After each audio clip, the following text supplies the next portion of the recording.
Welcome to all of you software and programming professionals. This is Lawrence Wilson for Online Learning Central. I'd like to share with you the Java Programming in Software Engineering Specialization program offered by Duke University.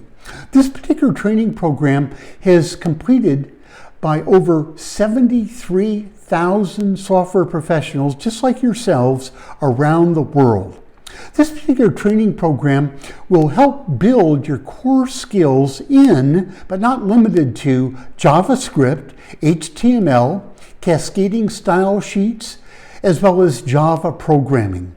And the program itself is structured around 5 learning modules, which include programming foundations with JavaScript, HTML, and CSS, Java programming, specifically problem solving with software, Java programming arrays, lists, and structured data, Java programming principles of software design, and finally, Java programming building a recommendation or recommender system, which is becoming a very widely adopted and popular application of Java in the e-commerce and B2B sectors worldwide.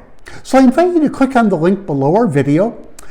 We have all the details on our website about the course curriculum, how you can register today and begin advancing your career by building some advanced skills in Java software and programming from Duke University. This is Lawrence Wilson for Online Learning Central. I wish you much success, and as always, I hope to see you soon.